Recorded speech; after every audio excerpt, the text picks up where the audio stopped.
Kwa pamoja na heshima kubwa ambayo Mheshimiwa Rais ametoa kwa Kardinali Pengo kwa kutambua mchango wake kwa nchi yetu, lakini vile vile inatoa hamasa kwa Watanzania wengine ambao si viongozi wa kisiasa kuonyesha mapenzi kwa nchi yao, kuitumikia nchi yao kwa uadilifu. Kuna raha yake watu kama kina Mzee Warioba, kina Majaliwa wakisimama hapa, vigelegele hivi vinafanya walioko kazini wajue na sisi siku moja tunataka vigelegele.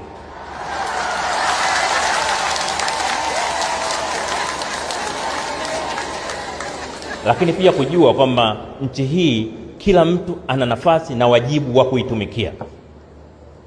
Katika utumishi wa nchi yetu tusitegeane. Kila mtu atumikie nchi yake kwa nguvu zake zote. Nimekuwa nikiyasema haya mara nyingi. Mimi hata mambo ya kugombana kivyama vyama mimi siyapendi sana, ujinga tu. Nchi yenu moja, nchi yenu wote, mnagombana nini? Mtakuwa mashahidi. Hata nilipokuwa katibu mkuu wa chama, nikisikia mwana CCM ameongea maneno ya hovyo zidi ya upinzani, nilikuwa nakemea mara moja, kwa sababu ni ujinga tu. Kwa sababu vyama vya siasa navyo vimeundwa kwa mujibu wa katiba ya nchi. Mtu anapojiunga na chama kingine, maana yake naye anataka kutumikia nchi yake kwa njia nyingine, lakini utumishi ni utumishi. Kwa hiyo nitumie jukwaa hii kuwaombeni sana waumini na Watanzania wote kutambua kwamba tuna wajibu wa kipekee. Tunamheshimu sana Kardinali Pengo kwa kazi kubwa aliyofanya, na hasa kwenye kuanzisha majukwaa ya imani mbalimbali katika nchi yetu. Leo tuna vyama vya imani. Leo tuna vyama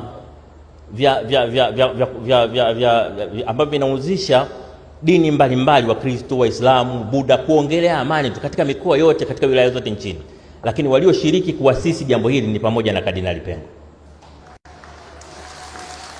Na alisema bila aibu kwamba Wakatoliki hawawezi peke yao kufanya nchi ikawa salama.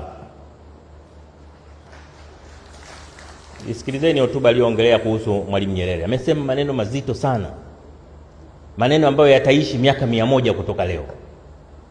Kwa hiyo tunapomwenzi Kardinali Pengo, tunapoenzi utumishi wake, kila mtu moyoni mwake ajisikie ana wajibu na nchi yetu. Kila mtu moyoni mwake ajisikie kwamba kutumikia nchi yetu kwa uaminifu na uadilifu ni wajibu wa msingi kwa nchi yetu.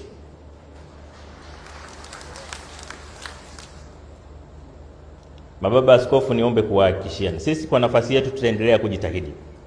Kazi ya kutumikia nchi sio rahisi sana, ni ngumu.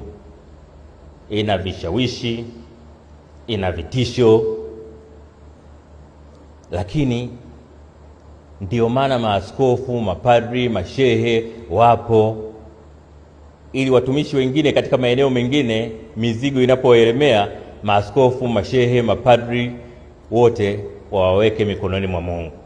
Kwa hiyo tunaomba msituache katika maombi yenu. Msituache katika maombi yenu. Tutaanguka mara nyingi, tuombeeni tuamke.